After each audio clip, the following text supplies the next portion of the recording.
2024년 7월 13일 맨발로 쓰는 아침 편지. 알츠하이머 과연 존엄사를 선택하도록 방치해야 할 정도의 불치병인가? 좋은 아침입니다. 지난 2023년 7월 28일자 조선일보는 온전할 때 떠나고 싶다. 알츠하이머 남편 마지막 선택 지지한 아내. 미 소설가 에이미 남편과 함께한 해고록 존엄사 논쟁 불 붙이다는 제목의 보도를 내놓았습니다. 동보도는 2020년 1월 스위스 취리히의 조력 자살 가로 존엄사 가로 기간 디그티타스 미 소설가 에이미 블룸 가로 70분 남편 브라이언 옆에 앉아 그의 숨소리에 귀를 기울였다. 약물을 스스로 마신 남편의 숨소리는 고르게 변했고 이내 마지막 숨을 뱉었다. 나중에 아내 에이미는 이렇게 해고한다.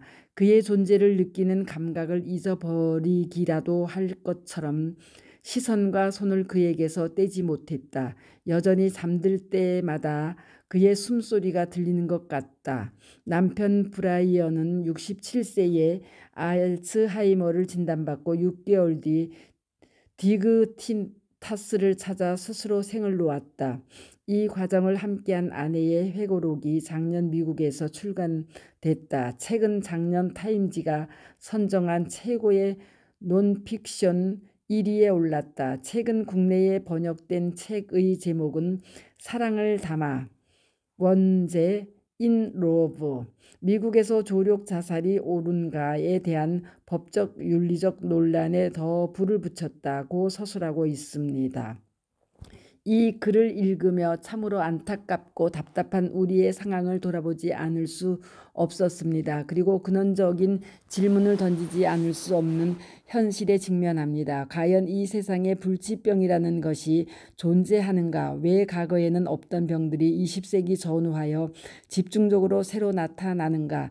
땅을 밟고 살거나 땅과의 접지 속에 살아가는 세상의 모든 생명체들이 다 건강하게 펄떡펄떡한 생명력을 가지고 살아가는데 왜 우리 인간만 특히 현대에 들어와 위와 같은 불치병을 앓고 있고 그에 대한 원인도 모른 채 급기야는 안락사라는 법적으로 허용되는 자살 행위를 선택해야만 하는가? 라는 물음 등입니다. 네이버의 서울대학병원 정보를 검색하면 알츠하이머 병은 치매를 일으키는 가장 흔한 퇴행성 뇌질환으로 1907년 독일의 정신과 의사인 알로이스 알츠하이머 박사에 의해 최초로 보고되었다.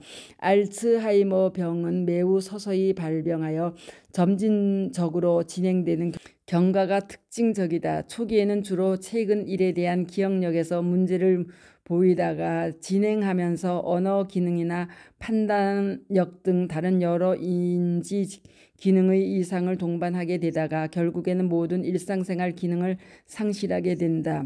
알츠하이머 병은 그 진행 과정에서 인지 기능 저하뿐만 아니라 성격 변화, 초조의 행동, 우울증, 망상, 환각, 공격성 증가, 수면 장애 등의 정신행동 증상이 흔히 동반되며 말기에 이르면 경직, 보행 이상 등의 신경학적 장애 또는 대소변 실금, 감염, 욕창 등 신체적인 합병증까지 나타나게 된다. 현미경으로 알츠하이머병 환자의 뇌 조직을 검사하였을 때 특징적인 병변인 신경반과 신경섬유 다발 등이 관찰되고 유관 관찰 시에는 신경세포 소실로 인해 전반적 뇌 위축 소견이 보인다. 이러한 뇌병리 소견은 질병 초기에는 주로 기억력을 담당하는 주요 뇌 부위인 해마와 뇌 후각 뇌피질 부위에 국한되어 나타나지만 점차 두정엽, 전두엽 등을 거쳐 뇌 전체로 퍼져나간다.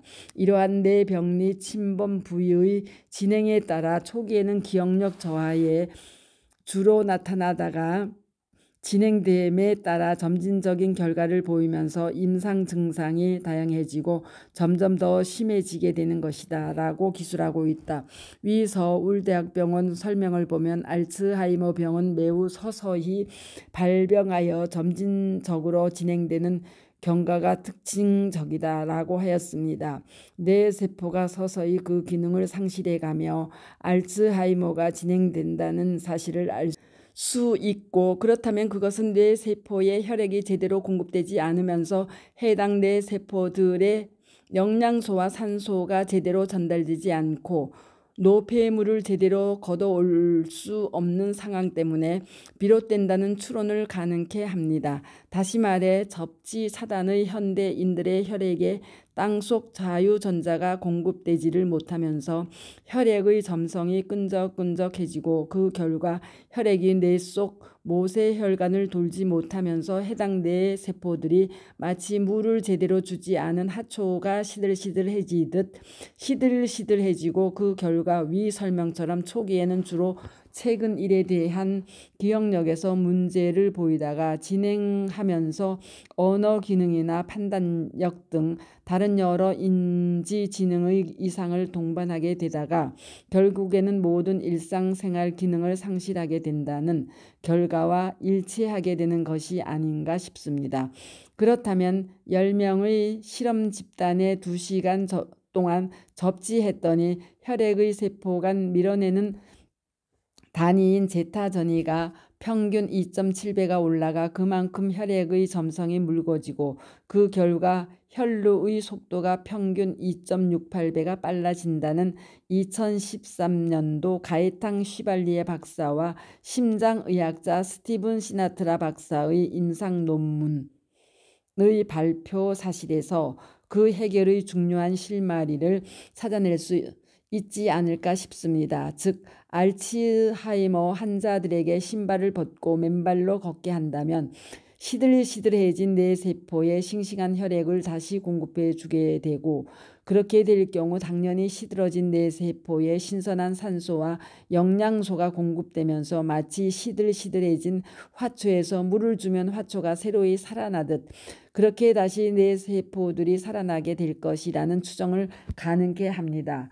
그동안 그러한 알츠하이머병, 치매, 파킨슨병 등의 약물을 투약하는 것으로 진행 속도를 늦추고자 해온 대증적 처치가 제대로 치유를 못하는 것이 확연해지고, 그래서 불치병이라는 딱지를 붙여 안락사까지 허용하는 치유 불가의 절망적 상황이라면 위 시나트라 박사 등의 미국 논문에서 확인된 단서처럼 시들시들해진 뇌 세포에 신선한 산소와 영양소를 공급해 준다면 그동안 약물로는 치유가 되지 않던 동절망적인 불치병들의 치유에 새로운 가능성을 열 수 있지 않을까 하는 기대입니다.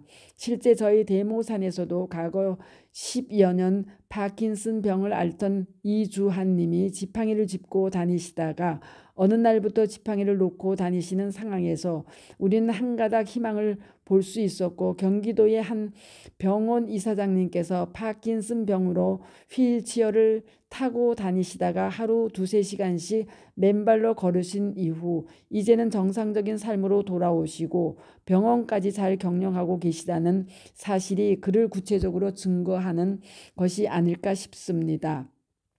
물론 그 2가지 사례를 가지고 일반화할 수는 없지만 위 미국인의 안락사라는 비극적인 결말을 계기로 저희 보건당국과 의료계에서도 우리 맨발 걷기 국민운동본부와 함께 알츠하이머, 치매, 파킨슨 환자들을 대상으로 특히 초기의 환자들을 모집하여 지속적인 맨발 걷기와 접지를 통해 그 경과를 살펴보고 가능성을 확인하는 임상실험을 해주시기를 공개적으로 제안합니다.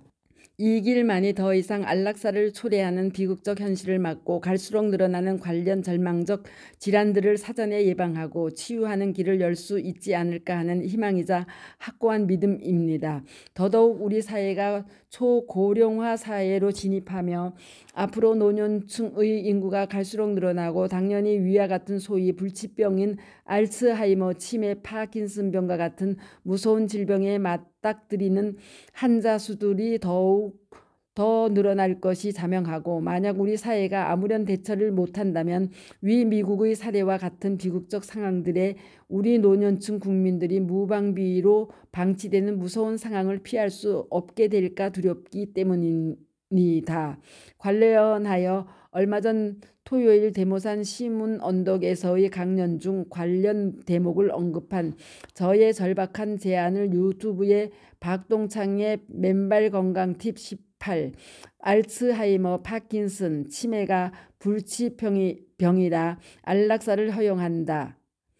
맨발로 걸으며 나올 수 있음을 세상에 알려야로 올려 다시 공개하오니 많이들 경청해 주시고 응원해 주시기 바랍니다. 다음은 위 알츠하이머 병과 유사한 파킨슨 병을 수년째 앓고 계시다가 최근 맨발 걷기로 병세가 호전되거나 치유되신 몇 분의 사례들이 주는 시사점 등을 서술해 보도록 하겠습니다. 감사합니다. 맨발 걷기 숲길 힐링 스쿨 네이버 카페의 아침 편지입니다. 감사합니다. 스토리양입니다.